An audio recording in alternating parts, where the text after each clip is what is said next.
Nausicaa of the Valley of the Wind is one of the greatest anime films ever created, hands down, even though technically it's not a Ghibli movie.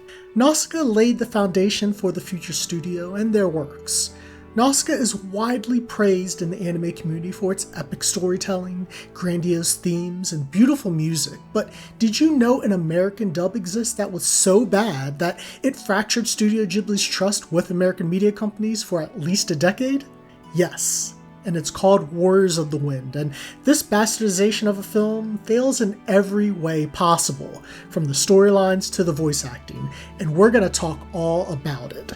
This is Nausicaa and the terrible, horrible, no good, very bad dub. Now before we delve into just how terrible this dub is, we first need to talk about just how amazing the original is. Nausicaa of the Valley of the Wind started off as a very successful manga written by Hayao Miyazaki in 1982. While Miyazaki initially didn't want an anime adaptation, he would greenlight a feature-length film that would be released 2 years later. Nausicaa is not a Ghibli film because the studio wasn't founded until 1985 when Topcraft, the film's actual production company, dissolved.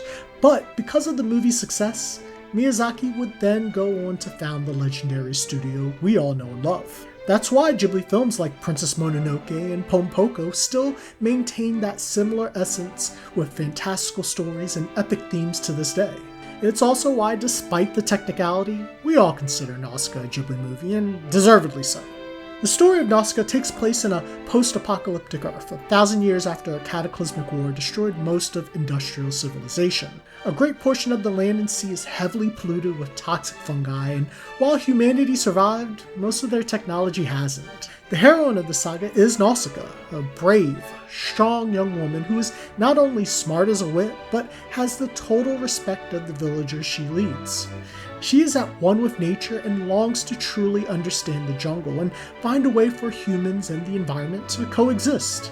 That's why you see her exploring the jungle and communicating with the inhabitants, like the massive trilobite-looking creatures called the Omu. Now, her biggest problem in this story isn't the fungi, which you might expect. It's people. The Tolmekians and the Pedgites are neighboring factions who want to solve this fungus problem too, but their methods are far less forgiving and far less thought out. They want to resurrect an ancient machine called the God Warrior and burn away the fungus, which would also burn the entire forest along with it.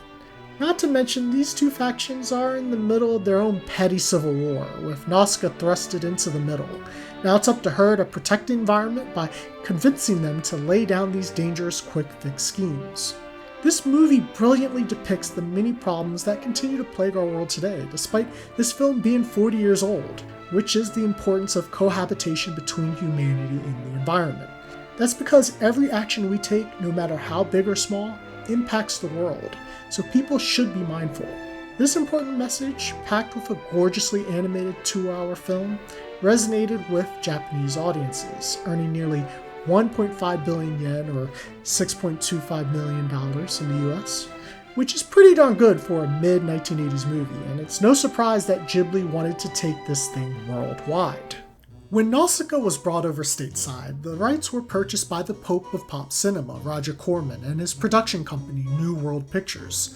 This is extremely foreign nowadays, but there was a time when dub and anime didn't just mean new voice acting. It consisted of localization, which is the editing of scenes that even went as far as chopping them all together. That's because media companies felt at the time American audiences wouldn't be receptive to other cultures. What's even more insane is that localization still went on well into the 2000s. These donuts are great! Jelly-filled are my favorite! Nothing beats a jelly-filled donut! Now let's finally delve into Warriors of the Wind, New World Pictures' first and last attempt at Americanizing a Ghibli movie, and we can start with their ridiculous poster. Now you may look and say it's a fine poster, which it is, very of the times, but what if I told you that Robo Palpatine here, wannabe Luke, and lightsaber dude in the foreground never appeared in this film, not even for a second. Crazy, right? Not to mention, what they are riding on top of is the God Warrior, which is silly because you don't ride an ancient mecha warrior like a horse. Also, this extremely powerful being was used in the film to destroy the forest. Now on to the left, we have some guy riding a Pegasus, which sure, there are creatures in Nausicaa, but are there any fantastical winged horses? Nah, son. Then on the right is what we perceive to be Nausicaa riding on top of her glider, which is fine, except she looks way more grown than how she's portrayed in the film, as she's maybe 17, 18 at best? And finally, we have the completely misleading tagline, "A band of young warriors on the wings of their greatest challenge." Now this really grinds my gears because this movie is not about a band of warriors. The story has always and only been about Nausicaa, the strong and capable female leader of the Valley of the Wind, who broke stereotypes for films during this time, and New World Pictures' inability to recognize that is just pathetic. In regards to the film, New World Pictures scrapped nearly 25 minutes from it because they felt those scenes were not only slow-moving, but wouldn't work. The problem is, these scenes were extremely integral to the main plot, like when Lord Yupa discovered Nausicaa's secret garden, which explains how she figured out what was causing the toxins. Some of the conversation between Nausicaa and the Pedjite leader was taken out that explained his revenge trip on the Tolmekians and how dangerous his moves in continuing this petty feud would be to the environment. We also miss out on Nausicaa's childhood flashbacks that are key expositions that explain her connection to the environment. This resulted in more alterations to the story, like demoting Nausicaa from the protagonist who genuinely cares about the harmony of humanity and the environment into another side character who just basically did what she was told with little emotion. They even turned the Omu, who basically symbolized nature's cycle of rage and rebirth, into the main villains, which couldn't be further from the truth. Most of the characters got unnecessary name changes, including Nausicaa to Princess Sandra. And the Omu were now Gorgons because the name does sound more villainous, I guess? When it comes to voice acting, it was subpar at best, but turns out it wasn't necessarily their fault. The actors claim they were never told what the movie was about in the first place, so they basically winged it. Now, if this is true, then it would explain some of the pretty bizarre accents, especially Nausicaa's. I mean, Zandra's country style. I forgot to mention, the actors never even got credited, but is that even a bad thing? The dubbed lines in this movie ain't even good, like in the one scene when Lord Yupa attacks one of the airships and the commander yells, "It's Lord Yupa! Kill him and you'll be famous!" What? The thing is, the Disney version kept that line decades later, so I guess they liked it?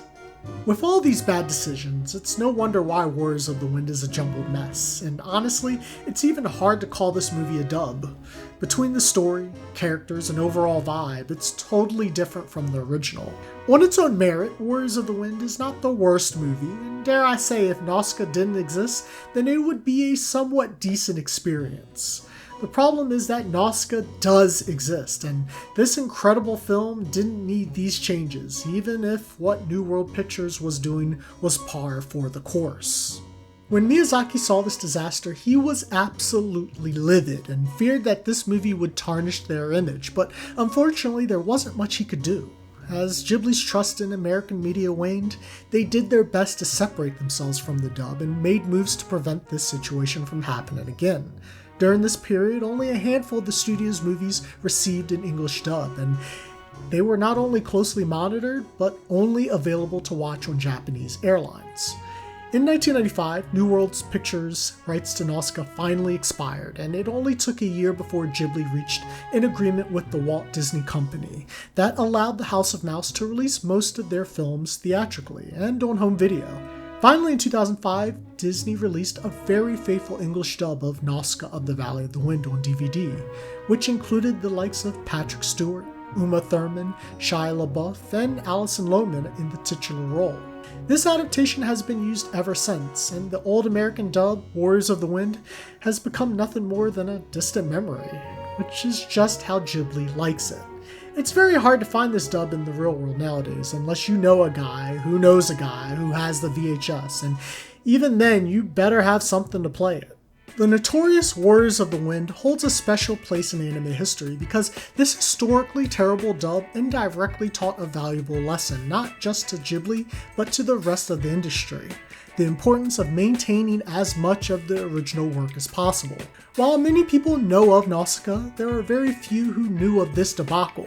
Now maybe you still have doubts that Ghibli learned from this situation. Well, soon after the Disney agreement, the dub for Princess Mononoke went to Harvey Weinstein's desk, where he too wanted to make edits he felt were more suitable for American audiences. Ghibli producer Toshio Suzuki sent Weinstein a katana with a message that said, "No cuts." So to answer that question, yeah, I think they got the point. Thanks for watching, and if you enjoyed this video, then please like, comment, and subscribe if you haven't already by clicking that platypus to keep up with my latest and greatest. You know you wanna. Oh, and one more thing. Don't forget to stay nerdious.